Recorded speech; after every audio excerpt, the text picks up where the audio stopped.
নমস্কার, computer basic knowledge চ্যানেলের পক্ষ থেকে আপনাদের সকলকে স্বাগত। সকলে কেমন আছেন? আশা করি সকলে অনেক ভালো আছেন।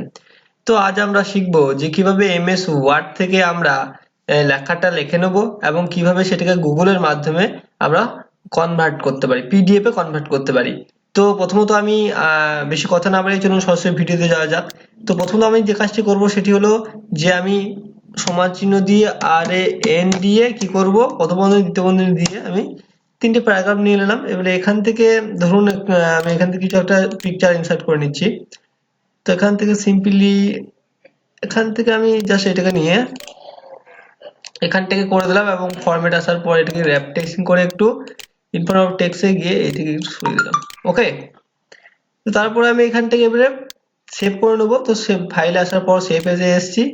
সেভ এজে আসার পর এখান থেকে আমি ডেস্কটপ থেকে লোকেশন দিয়ে দিলাম এবং এখান থেকে লিখে নেবো ধরুন পিডিএফ। সিম্পলি আমি এটাকে লিখে নিচ্ছি কম্পিউটার। তো কম্পিউটার লিখে নিলাম আমি, তারপরে সেভে এসে সেভ করে দিলাম। ওকে, তারপরে এটাকে ক্লোজ করে দিচ্ছি আমি। এলাকাটাকে আমি এবার ক্লোজ করে দেবো। তো এটাকে আমি কেটে দিলাম। এরপর আমি ক্রোমে চলে যাব।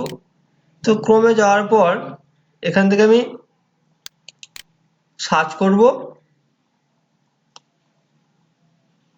তো এখান থেকে আমি সার্চ করে নেব যে ওয়ার্ড টু কনভার্ট, ঠিক আছে, পিডিএফ কনভার্টার। তারপরে আমি সার্চ দিয়ে দেবো এটাকে এবং সার্চ দেওয়ার পরে এখান থেকে আমি convert word to PDF documents, এখান থেকে আই লাভ ইউ পিডিএফটা আমি ক্লিক করে দেবো।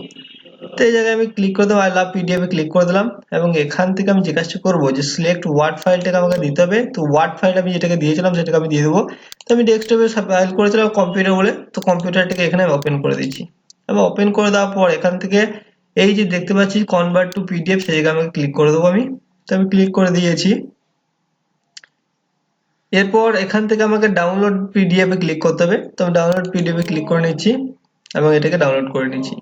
তো নিচে দেখতে পাচ্ছি যে কিন্তু আমার কম্পিউটার পিডিএফ ফাইলের কিন্তু হয়ে গেল। তো আমি এখান থেকে এবার শো করে নিচ্ছি।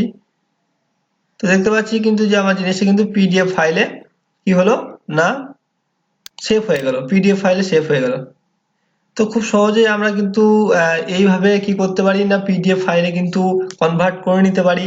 এমএস ওয়ার্ডে লেখার পর এখান থেকে এসে মাত্র কয়েক সেকেন্ডের মাধ্যমে আমরা কি করতে পারি না, পিডিএফ এ কনভার্ট করে নিতে পারি। তো ভিডিওটি কেমন হয়েছে অবশ্যই কমেন্ট বক্সে জানাবেন। আর যারা আমার চ্যানেলে নতুন তারা আমার চ্যানেলকে লাইক শেয়ার এবং সাবস্ক্রাইব করতে কিন্তু একেবারেই ভুলবেন না। আর যারা আমার চ্যানেলটিকে অলরেডি সাবস্ক্রাইব করেছেন তাদেরকে অসংখ্য ধন্যবাদ। তো